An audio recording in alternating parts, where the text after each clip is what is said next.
اچھا بیٹا اگلا ٹاپک ہے ہمارے یہاں آج کل یہ ڈسکس بھی ہوتا ہے بہت زیادہ، اس کو انشاءاللہ تعالی اللہ کا حکم ہوا میں کلیئر کرتا ہوں اور اللہ کی ذات پر امید ہے کہ بہت اچھی طرح کلیئر ہوگا۔ دیکھیے گا میں نے لکھا ہے کہ سود دینا، ہمارے یہاں آج کل ایک موقف ہے بہت زیادہ چل بھی رہا ہے کہ سود لینا جو ہے بالکل حرام ہے، اس میں کوئی شک نہیں ہے، لیکن سود دینا جائز ہے، بالکل ایبسولوٹلی، یہ ایبسولوٹلی کہا جاتا ہے کہ بالکل سود دینے والا کبھی گناہ گار نہیں ہوتا، لیکن سود لینے والا جو ہے وہ بالکل گناہ گار ہو جاتا ہے۔ تو اس مسئلے کو انشاءاللہ میں امید ہے 10 سے 15 منٹ لگیں گے، اتنا اچھا سمجھ میں آ جائے گا اور آپ کو یہ بھی پتا چل جائے گا قرآن پاک سے استدلال کرتے ہوئے وہ کیا غلطی کر بیٹھتے ہیں جس غلطی سے یہ نتیجہ نکال لیتے ہیں کہ سود دینا بالکل جائز ہے، سود لینے والا گناہ گار ہوگا۔ اس کی 3 صورتیں ذہن میں رکھیے گا، ایک صورت ہے سود لینا حرام، سود دینا بھی حرام ہوگا، دوسری صورت بنے گی اس میں بھی سود دینے والا مجرم ٹھہرے گا، تیسری ایک صورت ہوتی ہے جس کے اندر سود دینے والا جائز ہوتا ہے، سود لینے والا صرف گناہ گار ہوتا ہے، سود جو دے رہا ہے وہ گناہ گار نہیں ہوگا۔ یہ کبھی بھی ایبسولوٹلی نہیں کہا جا سکتا کہ ہم بولے کہ سود دینے والا بھی بالکل جائز ہوتا ہے، لینے والا صرف گناہ گار ہوتا ہے۔ صاحب نے بھی یہ بات کی کہ سود دینا بالکل جائز ہوتا ہے۔ مجھے معلوم ہے جاوید احمد غامدی صاحب کا بھی یہی موقف ہے جو آج کل چل بھی رہا ہے، اور میرا یہ کلپ سن کے یا میرا یہ جواب سن کے آپ لوگوں کے ذہن میں بھی شاید سننے والوں کے بھی ذہن میں یہ جا رہا ہوں کہ میں جاوید احمد غامدی صاحب کا رد کر رہا ہوں، تو یہ میں تھوڑا سا اخلاقی تربیت بھی آپ لوگوں کی کر دوں۔ یاد رکھیے گا کہ اختلاف اہل علم کے اندر ہو جاتا ہے، میں بہت چھوٹا ہوں، میری عمر بہت چھوٹی ہے، اور جاوید احمد غامدی صاحب جو ہے یقین کریں ان کی عمر اتنی ہے کہ شاید جتنی میری عمر ہے نا اتنی دفعہ انہوں نے شاید قرآن کا بھی مطالعہ کر لیا ہے، وہ مجھ سے بہت بڑے ہیں، لیکن اگر کبھی چھوٹا کسی بڑے کی اصلاح کر رہا ہو، یاد رکھیے گا اس کے اندر میرا ہمیشہ سے نقطہ نظر یہی ہوتا ہے کہ میں اگر کسی بڑے کی اصلاح کر رہا ہوں، وہ عالم دین ہے، دین اسلام کا عالم دین ہے، تو میں یہ سمجھ کے اصلاح کر رہا ہوتا ہوں کہ جیسے اس کے قدموں پہ مٹی لگ گئی ہے اور میں اس اپنے امامے سے اس کی مٹی کو صاف کر رہا ہوں، تو میں کبھی کسی بڑے کو اس انداز کے اندر اصلاح کی طرف میں نہیں جاتا کہ میں بولوں وہ دیکھ پاگل ہے، دنیا کو اس نے پاگل بنا دیا، گمراہ کر دیا، آتا کچھ نہیں۔ نہایت فضول قسم کا یہ لہجہ جو ہمارے یہاں استعمال ہوتا ہے۔ آپ دلیل سے آپ اپنی دلیل دیں، میں آپ کو ابھی دلیل سمجھاتا ہوں انشاءاللہ، اتنی پکی دلیل آپ کو بیان کروں گا اسی قرآن پاک سے کہ آپ کو سمجھ میں آ جائے گی کہ سود دینا ایبسولوٹلی جائز کبھی نہیں ہوتا۔ یہی صورتیں بنیں گی 3 صورتیں کہ 2 صورتوں میں سود دینے والا بھی گناہ گار ہوتا ہے لینے والے کی طرح، اور سود دینا ایک صورت میں جائز ہوتا ہے بس۔ اگر اس سے زیادہ مضبوط دلیل آپ کو کہیں سے بھی ملے آپ عمل کر لیجیے گا، بات دلیل سے کیا کریں، لیکن جب آپ کے مقابلے میں کوئی بڑی شخصیت آ جائے دین اسلام کی، قرآن پاک کو جاننے والی، تو آپ کا نظریہ ہمیشہ یہ ہونا چاہیے کہ آپ ان کے جیسے قدموں پہ مٹی لگی آپ صاف کر رہے ہیں۔ اور اگر میں کامیاب ہو جاؤں آج کے اس لیکچر کے اندر آپ کو یہ سمجھانے میں کہ تھوڑی سی گرد لگ گئی تھی غامدی صاحب کے قدموں پہ، میں نے اس کو صاف کر دی ہے بس، اس کے علاوہ کوئی ٹونٹ نہیں سمجھے گا میں کسی پہ ٹونٹ کر رہا ہوں، کسی کو برا کہہ رہا ہوں، کسی کو بھلا کہہ رہا ہوں۔ وہ اتنے بڑے عالم ہے قرآن پاک کے کہ ہم بہت چھوٹے ہیں ان کے سامنے۔ اب آگے چلیں، لہذا بیٹا یہ اپنے اخلاق کو بھی اچھے رکھیں، اخلاق کسی بڑے سے متعلق بات کرتے اختلاف ہوتا ہے، ہمیں بھی لاکھوں سے ہوتا ہے، مجھ سے بھی لاکھوں کو ہوگا۔ آپ میرے کامنٹس ہی پڑھ کے دیکھ لیں، ایک تعریف کا کامنٹ آتا ہے ہمارے کلپ کے اوپر اور 4 اعتراضات آتے ہیں۔ دنیا میں کوئی ایسی ہستی نہیں ہے اللہ کے نبی صلی اللہ علیہ وسلم کے بعد کہ اس کی ہر بات سب کو ٹھیک ہی لگے، غلط بھی لگتی ہے۔ دیکھیے گا غلطی کیا ہوتی ہے، قرآن پاک سے استدلال کرنے میں لوگ یہ غلطی کر دیتے ہیں۔ قرآن پاک سے استدلال کرنے کے لیے اللہ نے بڑے پیارے اصول بیان کیے ہیں جو عقلی ہے، جس کو ہر انسان اور ہر فطرت سلیمہ والا سمجھتا ہے، اور اتنے معقول طریقہ ہوتا ہے قرآن سے استدلال کرنے کا کہ ہر شخص، وہ پڑھا لکھا ہو، وہ جاہل ہو، وہ دیہاتی ہو، آپ کے سامنے کھڑا ہے، وہ اس طریقہ کار، وہ جو طریقہ فہم ہے قرآن کا وہ سمجھتا ہے۔ اس لیے قرآن کو سمجھنے کے لیے عالم ہی ضروری نہیں ہوتا، ایک جاہل بھی ہے وہ بھی اندازہ قرآن کو سمجھ جاتا ہے، قرآن کس انداز کے اندر بیان کرتا ہے اور کس ضابطے کے تحت وہ کسی چیز کو سمجھاتا ہے۔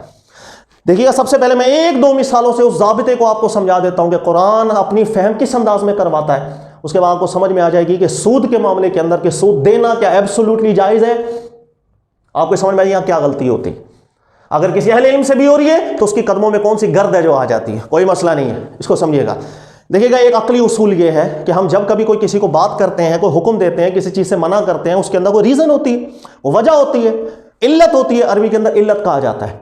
وہ علت ایسی چیز ہوتی ہے، کسی اور چیز کے اندر بھی وہ علت آتی ہے، وہی حکم وہاں چلا جاتا ہے، اس میں کوئی ٹینشن والی بات ہی نہیں ہے۔ پہلے دنیاوی مثال سے سمجھیے گا کہ ایک شخص ہے، ایک بچہ ہے، اس کو ابو نے منع کیا بیٹا تو نے سگریٹ نہیں کبھی پینا، سگریٹ کبھی نہیں پینا، بس اتنا حکم ابو نے بیان کیا۔ اب آپ بتائیں کہ وہ بچہ پڑھا لکھا ہو یا جاہل ہو، دیہاتی ہو، ایک مثال ہے، وہ شخص بھی کیا اپنے ابو کے سامنے شیشہ لا کر، وہ شیشہ اسموک والا، وہ شیشہ پی سکتا ہے؟ آپ بولیں گے نہیں پیے گا۔ بھائی سوال یہ کہ ابو نے تو سگریٹ پینے سے منع کیا تھا، وہ شیشہ کیوں نہیں پی رہا؟ اسے چاہیے کہ ابو کے سامنے آ کے شیشہ پیے اور ابو کو بولے ابو جی آپ نے مجھے سگریٹ پینے سے منع کیا ہے، میں تو شیشہ پی رہا ہوں۔ کوئی ایسا نہیں کرے گا، پڑھا لکھا بھی نہیں کرے گا، جاہل بھی نہیں کرے گا۔ اس کی وجہ یہ ہے ہر بندہ سمجھ جاتا ہے کہ اسموک، جب ابو نے سگریٹ پینے سے منع کیا تھا تو اس کی وجہ کیا ہے، علت کیا تھی، ریزن کیا تھا؟ ریزن تھا اسموکنگ۔ اور یہی اسموکنگ جب شیشے کے اندر بھی پائی جا رہی ہے بلکہ بدرجہ اولا پائی جا رہی ہے، وہ بچہ خود بھی سمجھ کے وہ کہے گا کہ نہیں جی میں ابو کے سامنے کبھی بھی نہیں پی سکتا. ٹھیک ہے، علت کا استدلال، اور جہاں علت وہاں شریعت کا حکم آگے چلا جاتا ہے. دوسری مثال دیکھیں، اللہ نے قرآن میں شراب کو حرام کر دیا. دیکھیے گا جب شراب کو اللہ تعالیٰ نے حرام کر دیا، اب اس کی علت اگر ہمیں نہ بھی بیان ہوتی قرآن میں یا سنت کے اندر تو ہر بندہ سمجھ جاتا ہے، وہ پڑھا لکھا ہو یا پڑھا لکھا نہ ہو. اس کے سامنے آپ بولیں شراب حرام کی ہے، کیوں؟ ہر بندہ سمجھ جائے گا کیونکہ نشہ ہے اس کے اندر. جب نشہ ایک علت ہے، ایک ریزن ہے، اور اللہ نے صرف شراب کو حرام کیا، آج اٹھ کر کے اگر 14ویں-15ویں صدی کے اندر کوئی شخص بولے کہ آج کل تو بہت نشے کی چیزیں ہیں، پاؤڈر سے نشہ کیا جاتا ہے، شیشے سے نشہ کیا جاتا ہے، کرسٹل کا نشہ ہے، وہ پتہ نہیں کتنے نشے ہیں، یا آپ کو لانڈی والے زیادہ اچھا بتا سکتے ہیں کتنے ٹوٹل نشے ہیں. اتنے ٹائپ کے نشے ہیں، بھائی یہ نشے کر سکتے ہیں؟ ہم بولے کہ بالکل نہیں کر سکتے. بھائی اللہ نے تو قرآن پاک میں شراب کو حرام کیا ہے، شراب پینے والی چیز تھی، یہ پی کے نشے نہیں ہوتے. ہم کہیں گے جس ریزن سے اللہ نے شراب کو حرام کیا تھا وہ ریزن ان چیزوں میں بھی پائی جا رہی ہے، اس لیے منع ہے. اسے کہتے ہیں علت، جہاں علت وہاں حکم، جہاں علت وہاں حکم. یہ ایک عقلی اصول ہے، اسی عقلی اصول پہ قرآن کو سمجھا جاتا ہے، قرآن سے استدلال کیا جاتا ہے. اسی عقلی اصولوں کو علماء کرام نے اپنی اصول فقہ کے اندر ذکر کیا، اصول استدلال میں ذکر کیا ہے. اس اصول کو کبھی اگنور مت کیجیے گا. ایک اور مثال دیکھیں، پھر سود کا مسئلہ آپ کو یوں حل ہوگا انشاءاللہ، آپ دعائیں دیں گے، اللہ کا حکم ہوگا. اللہ نے قرآن پاک میں فرمایا لا تقل لہما اف، ماں باپ کو اف نہ کہو. اچھا اب اف نہ کہو، اس کے بہت سے میننگ ہیں اور سارے میننگ اس آیت کے اندر مراد ہیں. مثلا لا تقل لہما اف، اف کا مطلب ہے جیسے ہم وہ کلمہ کرتے ہیں جس سے بہت چھوٹی سی ایک آپ اگنور کر رہے ہیں، جیسے کسی کو اف، ابے یار، ہمارے یہاں پر جس طرح وہ کہتے ہیں نا ابے یار، ایسے انداز کے اندر بھی ماں باپ سے گفتگو نہ کرو، اس لیے کہ اذیت ہے اس کے اندر، بڑا برا مانے گا، یہ اخلاق نہیں ہے. اس کا ایک یہ بھی مطلب ہے، بالکل مراد لیا جا سکتا ہے. اسی طرح قول اف، عربی کے اندر اف کہنا ایک محاورہ بھی ہے، اور جب کبھی محاورہ یوز ہوتا ہے نا، وہاں لفظ مراد نہیں ہوتے بلکہ ایک الگ مطلب مراد ہوتا ہے جو سمجھانا مقصود ہوتا ہے. جیسے ہمارے اردو میں محاورے ہیں کہ بھائی جب چڑیا چگ گئی کھیت، اب پچھتانے سے کیا فائدہ جب چڑیا چگ گئی کھیت. یہاں نہ کوئی چڑیا ہے نہ کوئی کھیت ہے، یہ ایک محاورہ ہے. محاورے میں لفظ مراد نہیں ہوتے، ایک مطلب مراد ہوتا ہے، ایک میننگ ہے جو ہر بندہ جان رہا ہوتا ہے. لہٰذا اگر میں کسی جگہ پر بولوں اب پچھتانے سے کیا فائدہ جب چڑیا چگ گئی کھیت، تو یہاں نہ چڑیا ہے نہ کھیت ہے، بلکہ وہ جو مطلب ہے وہ ہر بندہ سمجھ جاتا ہے. عربی کے اندر قول اف ایک محاورہ بھی یوز ہوتا ہے، اور قول اف عربی کے اندر کہا جاتا ہے اس ٹائم، اس معنی کے اندر محاورتاً، کہ جس طرح ہم بھی اردو کے اندر کسی کو سمجھا رہے ہوتے ہیں کہ دیکھیں بچپن کے اندر ہم ناپاکی کرتے ہیں، چھوٹے تھے پیشاب کر دیتے تھے، پخانہ کر دیتے تھے، ماں باپ صاف کرتے تھے. اور یہی جب ریورس ہو جائے کہ ماں باپ بہت بوڑھے ہو جائیں یا ماں باپ ایسے بیمار ہو جائیں کہ وہ پیشاب اور پخانہ اگر ان کا بستر پر نکل رہا ہو تو بچہ اس کو صاف کرے، یہاں یہ محاورہ یوز کیا جاتا ہے عام طور پہ عربی کے اندر قول اف. یعنی ماں باپ نے آپ لوگوں کا پیشاب پخانہ صاف کرتے ہوئے منہ پہ گھن نہیں لے کر آئے تھے. ماں گھن نہیں کرتی اپنے بچے کی پوٹی صاف کرنے میں. لہٰذا جب ایسا وقت آ جائے کہ ماں باپ کی بچے کو پوٹی صاف کرنی پڑی ہے، پخانہ پیشاب صاف کرنا پڑی ہے، تو بچے کے چہرے پر بھی گھن نہیں آنی چاہیے کہ باپ کی نظر پڑ جائے یا ماں کی نظر پڑ جائے، وہ یہ دیکھے کہ یار میرا بچہ میری نجاست صاف کرتے ہوئے گھن کر رہا ہے. یہاں پر ایک جو محاورہ یوز کیا جاتا تھا عرب کے اندر قول اف، تو قرآن میں یہ بھی مراد ہو سکتا ہے کہ لا تقل لہما اف، یعنی ماں باپ کے لیے اف نہ ہو. یعنی کہ اگر ایسی نوبت ماں باپ پر آ جائے زندگی کے اندر کہ انہیں پوٹی پیشاب وغیرہ صاف کرنا پڑی ہے تو چہرے پر گھن مت لانا. آپ کوئی بھی مطلب لے لیں. دیکھیے گا، میں اگر آپ سے پوچھوں کہ اللہ نے ماں باپ کو اف کہنا منع کیا ہے یا ان کی پوٹیاں صاف کرنا تو منع کیا ہے، لیکن ماں باپ کو تھپڑ مارنا منع ہے، قرآن میں یہ لفظ تو نہیں ہے، تو کیا ماں باپ کو تھپڑ مار سکتے ہیں؟ کامن سی بات ہے، ایک عام بندہ بھی کھڑا ہو کے سمجھ جائے گا کہ جس وجہ سے اللہ نے اف کہا ہے، جس وجہ سے اللہ نے منع کیا اف، وہی وجہ تھپڑ مارنے بھی پائی جاتی ہے، اذیت ہے. ہم کہیں گے کہ وہ بھی حرام ہے اسی علت کی وجہ سے جو اللہ نے قرآن میں علت ذکر کی ہے. ماں باپ کو دھکے دے کے گھر سے باہر نکالنا اللہ نے تو نہیں ذکر کیا، اللہ نے تو صرف کہا اف کہنا منع ہے. ہم کہیں گے اف کہنا منع ہے، اس کی وجہ کیا تھی؟ ریزن یہی تھا ان کو اذیت نہیں دینی. جب یہ اذیت گھر سے دھکے مار کے نکالنے میں بھی آ رہی ہے، ہم کہیں گے یہ بھی اللہ کے حکم کے تحت آ کر ہی حرام ہو رہا ہے. بڑی آسانی، میں نے چند مثالوں سے بیٹا ایک چیز سمجھائی ہے، وہ سمجھ لیجیے گا. وہ یہ ہے کہ جس وقت علت کسی بھی حکم کی مستنبت ہو جاتی ہے، وہ علت اللہ خود بیان کریں یا اللہ نہ بھی بیان کریں، لیکن وہ علت ایسی معروف ہو ہر بندہ سمجھ جائے، پڑھا لکھا بھی جاہل بھی، تو پھر جہاں جہاں وہ علت آتی ہے وہاں وہاں قرآن کا حکم آتا چلا جاتا ہے. ایک بنیادی استدلال کا طریقہ ہے. اب سود کے معاملے کے اندر غلطی کیا ہوتی ہے؟ دیکھیے وہ یہ غلطی ہوتی ہے، مثال کے طور پر ہم قرآن پاک کی جب آیات پڑھتے ہیں، مثال اللہ نے فرمایا الذین یأکلون الربا الا کما یقوم الذی لا یقومون الا کما یقوم الذی یتخبطہ الشیطان من المس، اللہ نے فرمایا جو لوگ سود کھاتے ہیں یہ ایسے ہیں جیسے شیطان نے بذریعہ مس مخبوط کر دیا ان کو۔ اس آیت میں اللہ نے کس چیز کا ذکر کیا؟ ہم کہیں گے جو سود کھاتے ہیں۔ سود کھانے والا کون ہے؟ جو سود لے گا۔ سود دینے والا اس آیت میں داخل نہیں ہوتا۔ اسی طرح قرآن میں جتنی آیات آپ پڑھ لیں ان ساری قرآن پاک کی آیات کے اندر سود لینے کا ذکر ہے، سود دینے کا ذکر نہیں، لہذا سود لینا منع ہے، سود دینے کی ممانعت نہیں ہے۔ اسی طرح حدیث میں رسول اللہ صلی اللہ علیہ وسلم فرماتے ہیں آکل الربا موکل الربا شاہدئی کاتبئی، کہ سود کھانے والا اللہ نے اس پر لعنت کی ہے، اللہ کے نبی علیہ السلام نے اس پر لعنت فرمائی ہے۔ اسی طرح جو سود کھلانے کے لوگ ہوتے ہیں، جو اس کی ٹیم ورک ہے، اس ساری ٹیم پر اللہ نے لعنت کی ہے، گواہوں پر اللہ نے لعنت کی ہے، لکھنے والے پر لعنت کی ہے، جو یہ پورا بزنس سنبھال لے ان سب پر لعنت ہے۔ لہٰذا اس حدیث میں بھی سود کھانے والے پر لعنت ضرور آئی ہے، لیکن سود دینے والے کی کوئی بات یہاں ذکر نہیں ہوئی ہے۔ یہ استدلال کر لیا جاتا ہے، نتیجہ یہ نکلا کہ سود لینا منع ہے، سود دینا وہ منع نہیں ہے۔ چلیے کاٹ دیں گے یہ استدلال میں ایک کمزوری ہے، اس کی وجہ یہ ہے، بہت آسانی سے بیٹا آپ سمجھ جائیں گے۔ مسئلہ یہ ہے اللہ تعالیٰ نے قرآن پاک کے اندر جہاں سود کی ممانعت کی ہے وہاں سود کو منع کرنے کی اللہ تعالیٰ نے خود ہی ایک علت ذکر کر دی ہے۔ اچھا اس استدلال کے اندر خامی کیا رہ جاتی ہے؟ وہ خامی یہ رہ جاتی ہے سود کو حرام کرنے کی اللہ نے جو علت بیان کی ہے اس علت کی طرف توجہ کریں آپ کو بہت آسانی سے مسئلہ سمجھ میں آ جائے گا۔ اللہ تعالیٰ نے اس سود کو حرام کرنے کے بعد فرمایا لا تظلمون ولا تظلمون، نہ تم ظلم کرو نہ تمہارے ساتھ ظلم ہو۔ سود کو حرام کرنے کے لیے اللہ نے جو علت بیان کی ہے وہ بڑی واضح ہے، وہ ہے ظلم۔ اس لیے کہ جب غریب بندہ آ کر سود لیتا ہے، قرضہ لیتا ہے، تو ظاہر ہے جب اس کو اصل پیسے ہی نہیں ہے تو وہ قرضہ لے رہا ہے اور اس کے اوپر آپ اسے نفع بھی لے رہے ہیں، تو وہ قرض کی ادائیگی بڑی مشکل کرے گا، پھر اس کے اوپر نفع کی ادائیگیاں کرنی پڑیں گی، ظلم ہو جائے، اس غریب پر ظلم ہو جاتا ہے۔ اس لیے اللہ نے فرمایا ظلم نہ کرو۔ سود کو حرام کرنے کی وجہ اللہ نے علت، ریزن اللہ نے خود بیان کی، ظلم۔ اب آسانی سے سمجھ جائیں گے آپ، سر سود لینا اس لیے حرام ہے کہ اس میں علت ہے ظلم کی۔ سود دینے والا تو مظلوم ہوتا ہے، وہ ظلم تو نہیں کر رہا، بہت اچھی بات ہے، لیکن میرا آپ سے سوال ہے کہ اگر سود دینے والا بھی ظلم کرے اور ظالم ہو جائے، ایسی صورت کے اندر قرآن کا یہی حکم سود دینے والے کے اوپر جائے گا یا نہیں جائے گا؟ سود لینے والا ظالم ہوتا ہے، سود دینے والا مظلوم ہوتا ہے، لیکن سود دینے والا بھی اگر ظالم ہو جائے، اب جس طرح سود لینے والا گناہ گار ہے، اسی علت کے اندر آ کے سود دینے والا بھی گناہ گار ہو جائے گا۔ یہاں توجہ نہیں جاتی، اور وہ توجہ میں دلاتا ہوں۔ دو صورتیں ایسی ہیں جس میں سود دینے والا وہ بھی ظالم ہوتا ہے، سود لینے والا بھی ظالم ہوتا ہے، صرف ایک صورت ایسی بچتی ہے جس کے اندر سود دینے والا ظالم نہیں ہوتا، اور اس پر متفق علیہ طور پر علماء نے لکھا ہے، فقہ حنبلی، شافعی، مالکی، تمام علماء نے، کہ جس صورت کے اندر سود دینے والا ظالم نہیں ہوتا وہ صورت صرف جائز ہے۔ لیکن جن دو صورتوں کے اندر سود دینے والا بھی ظالم ہو جاتا ہے، قرآن کی اس علت میں آ جاتا ہے، اس میں سود لینا بھی حرام ہے، سود دینا بھی حرام ہے۔ اب وہ دو صورتیں کون سی ہیں؟ اللہ نے قرآن میں فرمایا فَأَذَنُوا بِحَرْبٍ مِّنَ اللَّهِ، اگر سود تم نہیں چھوڑو گے تو اللہ کی طرف سے اعلان جنگ ہے۔ اللہ نے اعلان جنگ کر کے پتہ کیا فرمایا؟ اللہ نے فرمایا ایک سسٹم کے خلاف یہ جنگ ہے۔ جنگ ہمیشہ سسٹم کے خلاف ہوتی ہے، ایک آدھ شخص کے خلاف نہیں ہوتی۔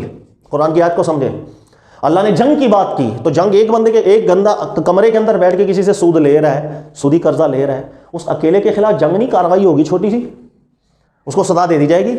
لیکن جنگ ہے یہ کرنے کا مطلب یہ ہے کہ سود ایک سسٹم ہے جس کو اللہ نے ذکر کیا، اور جنگ ہمیشہ ایک بڑے سسٹم کے خلاف ہوتی ہے۔ تو سود کے میٹر کو جب کبھی دیکھا جاتا ہے وہ ایک سسٹم سے دیکھا جاتا ہے، انفرادی کمرے میں بیٹھ کے ہونے والے سودے سے نہیں دیکھا جاتا، قرآن کے خلاف ہے، اس لیے کہ جنگ ہمیشہ سسٹمز کے خلاف ہوتی ہے۔ اب ذرا غور کریں، ہمارے دور کی میں چند مثالیں آپ کو دے کے سمجھاتا ہوں کہ سود دینے والا بھی لینے والے کی طرح ظالم ہوتا ہے۔ کیسے؟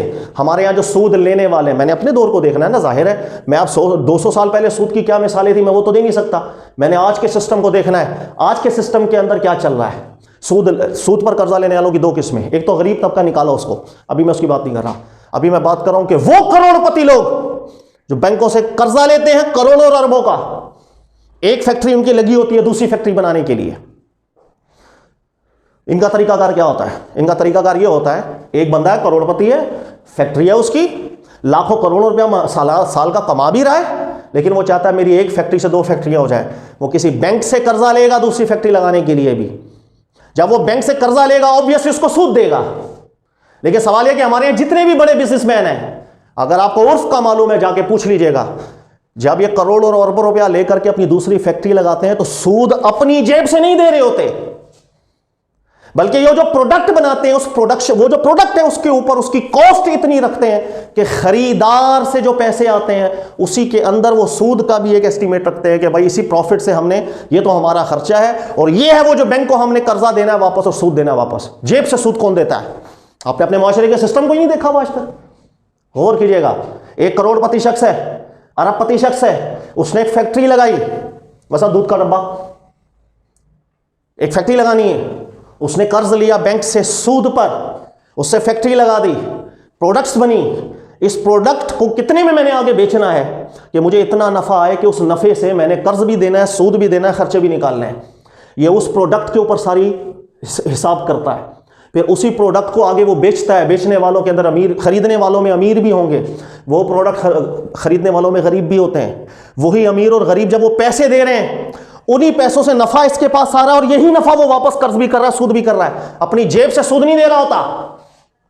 اس لیے کروڑ پتی کو آگے ارب پتی ہونے کے لیے کوئی ٹائم نہیں لگتا, وہ آرام سے بن جاتا ہے.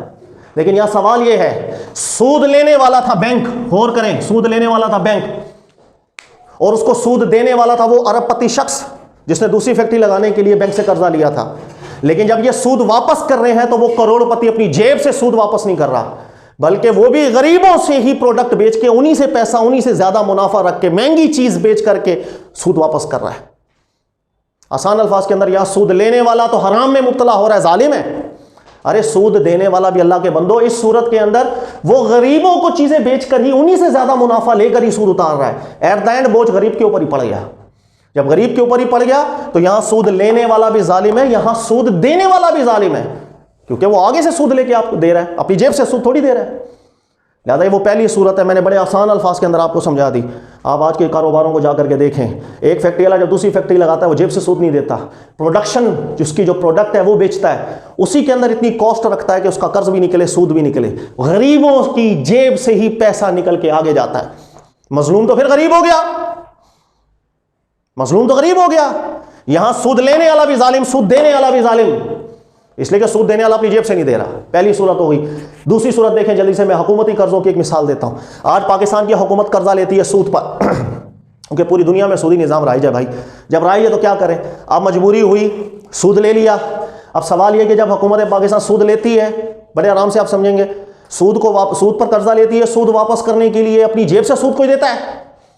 ریاست نے قرضہ, وہ ٹیکسز عائد کریں گی, اور جب حکومت ٹیکسز عائد کریں گی تو وہ ٹیکس کس کے اوپر لگائیں گی؟ صرف امیروں پر؟ غریبوں پر بھی ٹیکسز لگتا ہے. انہی غریبوں سے جو بیچارے روزانہ کمائی کرنے والے, انہی کی جیبوں سے ٹیکس جاتا ہے, انہی کے ٹیکسوں کے پیسوں کو کلیکٹ کیا جاتا ہے. پیٹرول مہنگا کیا جائے گا, گیسز مہنگی کی جائیں گی, بل مہنگے کیے جائیں گے, صرف امیروں سے لے کر واپس نہیں کیا جاتا. وہ سب پر ٹیکس لگاتے ہیں, غریب متاثر ہوتا ہے. انہی غریبوں سے پیسے لیں گے, انہی پیسوں کو جمع کر کے آگے وہ سود اتاریں گے. سر سود لینا اللہ نے حرام کیا تھا, اس لیے کہ سود لینے والا ظالم ہوتا ہے, غریب پر ظلم کرتا ہے. اگر سود دینے والا بھی غریب پر ظلم کر رہا ہے تو دونوں برابر ہو جاتے ہیں. یہاں سود لینا بھی حرام ہے, سود دینے والا بھی حرام, اس لیے کہ سود لینے والا بھی ظالم ہے, سود دینے والا بھی ظالم ہے. اس لیے ملک پاکستان کی صورت آپ دیکھ لیں, سود پر قرضہ اٹھایا گیا سارا, اور یہ سود لوٹانے کے لیے غریبوں پر ٹیکس لگائے جاتے ہیں. آج بھی ٹیکسز لگ رہے ہیں, آج کل کی نیوز بھی آپ دیکھ لیں, پیٹرول مہنگا ہو گیا, دیگر چیزیں مہنگی, IMF کے کہنے پہ ہی مہنگی کی ہیں نا. اس لیے کہ سود کس سے لینا ہے؟ اس غریب نے جس نے 500 روپے کی دیہڑی لگانی تھی, 1000 روپے کی دیہڑی لگانی تھی, اس نے تو سود نہیں لیا تھا کروڑوں روپیہ کسی سے, لیکن اسی کی جیب سے پیٹرول کی مد میں, اسی کی جیب میں ٹیکسز کی مد میں بوجھ ڈال کے غریب سے سود لیں گے, حکومت واپس کرے گی. ظلم تو غریب پر ہی ہوا. قرضہ لینے والا کوئی اور, قرضہ دینے والا کوئی اور, لیکن جس کے جیب سے وہ سود کے پیسے نکلنے وہ تو غریب ہے. یہ وہ صورت ہے جس کے اندر سود لینے والا بھی ظالم, سود دینے والا بھی ظالم. کبھی بھی نہیں ایبسولوٹ حکم دے سکتے کہ سود دینے والا بالکل پاک صاف ہو گیا. خدا کا واسطہ ہے, اگر سود دینے والا بھی ظلم غریب پر ہی کر رہا ہے, انہی کی جیبوں سے لے کے دے رہا ہے, تو ایٹ دا اینڈ پسا تو غریب ہی. دوسری صورت اس کے اندر یہ ہوتی ہے کہ ایک عام شخص گھر کے اندر ہے. اب یہاں سسٹم کی بات نہیں ہو رہی, انفرادی حیثیت کے اندر دیکھیے گا, ایک شخص اس کو ضرورت ہے, بیٹی کی شادی کرنی ہے, اور یہاں اس نے کاروبار اپنا ڈیولپ کرنا ہے وغیرہ وغیرہ، اور اس کو پیسوں کی ضرورت ہے. اب اس کے سامنے دو آپشن ہیں. اگر وہ بینک کے اندر جاتا ہے، مثال کے طور پر قرض لیتا ہے، وہ سود پر قرض دے رہے، اس کے ذہن کے اندر آیا ہے سود پہ میں قرض کیوں لوں؟ اللہ تعالیٰ نے یہ سسٹم کو اچھا ہی نہیں رکھا، پسند ہی نہیں کیا. اس کے کچھ دوست احباب تھے، ان دوست احباب سے انہوں نے بات کی کہ یار مجھے اگر یہ قرض مل جائے تو میں انشاءاللہ تعالیٰ سود پر بھی قرض نہ ہو، میرا یہ کام بھی نکل جائے گا، میں پیسے واپس کر دوں گا. اور اس کے کسی ایک دوست نے حامی بھی بھر لی. اس نے کہا ٹھیک ہے جی، ہم بلا سود آپ کو قرضہ دے دیتے ہیں. ایک ایسا شخص انفرادی حیثیت کے اندر کہ جس نے کوئی کام کرنا تھا، گھر میں کوئی مجبوری آ گئی تھی، اور اس کے سامنے اگر دو آپشن آ جائیں، ایک آپشن اس کے پاس ہو بلا سودی کو قرض دے رہا ہے، اور ایک اس کے پاس آپشن ہے کہ وہ خود کہیں سے سودی قرض لے. اگر ہر انڈیویجول کے سامنے اگر دو راہیں آ جائیں کہ اسے بلا سودی قرض بھی مل رہا ہے، سودی قرض بھی مل رہا ہے، ایسی صورت کے اندر اگر وہ انڈیویجول بلا سودی قرض کو ٹھکرا کے جان بوجھ کر کے جائے اور سودی قرض اٹھائے، یہ صورت بھی بالاتفاق سود دینے والا بھی حرام ہوگا. اس کی وجہ یہ وہ اپنے آپ کو خود ظلم میں ڈال رہا ہے. اللہ نے قرآن میں فرمایا تھا لا تلقوا بایدیکم الی التہلکہ، اپنے آپ کو جان بوجھ کے ہلاکت میں نہ ڈالو. قرآن کو قرآن سے ہی سمجھنا ہوتا ہے. ایک انڈیویجول کو اگر دو راہیں مل رہی ہیں کہ یہ مجھے بلا سودی قرض دے رہا ہے اور یہ مجھے سود پہ قرض دے رہا ہے، میں نے اس کو نہیں لیا، آپشن تھا میرے پاس بآسانی، میں نے اس کو نہیں لیا، میں کہا نہیں میں لوں گا ہی سود پر. ایسی صورت کے اندر وہ اپنے آپ کو جان بوجھ کے ظلم میں ڈالے گا اور اپنے آپ کو ہلاکت میں ڈالا. تو اللہ نے فرمایا اپنے آپ کو ہلاکت میں ڈالنا منع ہے. ایسی صورت میں بھی سود لینے والا گناہ گار ہے، سود دینے والا بھی گناہ گار ہوگا. اس زمرے کے اندر آ کر اس نے اپنے آپ کو اس ظلم میں کیوں ڈالا؟ ایک رہ جاتی ہے تیسری صورت صرف، اور وہ تیسری صورت یہ ہے کہ کوئی انڈیویجول ایسا ہے مجبور ہے، اسے قرض چاہیے، کسی کا قرضہ اتارنا ہے، وہ تنگ کر رہے ہیں قرض دار بہت زیادہ، یہ مجبور ہو گیا، کیا کرے؟ بیٹی کی شادی کرنی ہے، عمر گزرتی جا رہی ہے، پیسے نہیں ہیں، کیا کرے؟ یا دیگر کوئی بھی معاملات، کاروبار سیٹل نہیں ہے اس کا، گھر والے پر نان نفقہ اٹھا نہیں پاتا، گھر والوں کو ہاتھ پھیلانا پڑتا ہے لوگوں کے سامنے، بہت مجبوری ہے، اس کو پیسے چاہیے، اب کہیں سے اس کو بلا سودی قرض نہیں مل رہا.